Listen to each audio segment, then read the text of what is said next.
जी हाँ दोस्तों, भगवान श्री कृष्ण कहते हैं, चाहे स्वयं ही एक टाइम कम खा लेना, परंतु घर के दरवाजे पर आए इन लोगों को कभी निराश मत करना। भगवान श्री कृष्ण कहते हैं, घर के द्वार पर आए इन लोगों को दान करने से अक्षय पुण्य की प्राप्ति होती है, जिससे मनुष्य के जीवन में किए गए सारे पापों का नाश हो जाते हैं। आइए जानते हैं घर के द्वार पर आए किन लोगों को खाली हाथ नहीं लौटना चाहिए। नंबर 1, भिखारी। दोस्तों, घर के द्वार पर आए भिखारी को कभी भी खाली हाथ नहीं लौटना चाहिए। अगर आप पैसे देने में असमर्थ हो तो जरूरी नहीं कि उन्हें पैसे ही दे, आप उन्हें भोजन या कोई पहनने की वस्त्र भी दे सकते हो। नंबर 2, किन्नर। जी हाँ दोस्तों, किन्नर का इस संसार पर आने का प्रमाण महाभारत में साक्षात अर्जुन है। इसलिए कभी भी आपके घर के द्वार पर या आपके कार्यस्थल पर किन्नर आए और आपसे कुछ मांगे तो कभी भी इन उनको को निराश मत करना।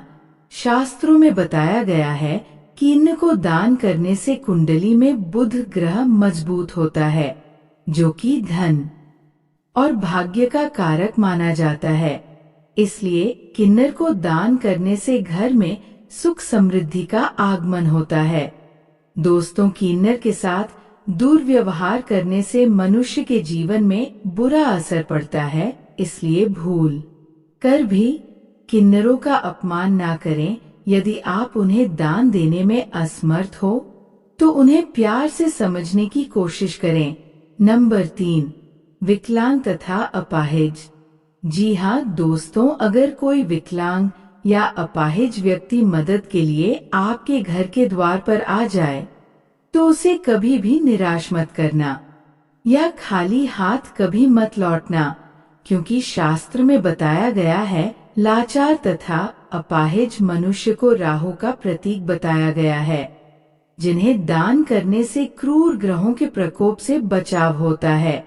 नंबर 4, पर दोस्तों, यदि कोई शांत महात्मा आपके घर के द्वार पर आ जाए तो इन्हें कभी भी खाली हाथ नहीं लौटानी चाहिए।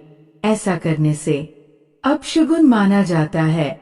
शास्त्रों में बताया गया है कि संत महात्मा की आशीर्वाद जल्दी फलित होता है।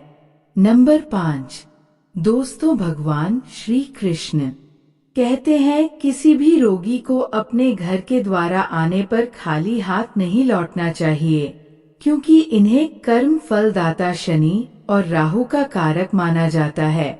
मान्यता है कि इन्हें दान करने से घर में बरकत होती है।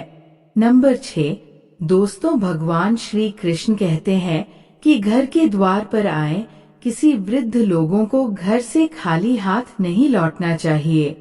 ऐसा करने से गुरु का अशुभ प्रभाव दूर होता है।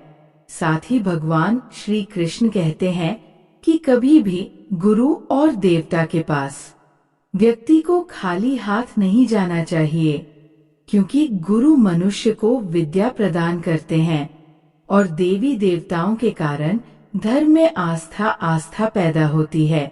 इसलिए अगर कभी भी इनके पास जाते हैं तो श्रद्धा और भक्ति की सूचक उपहार लेकर ही जाइए।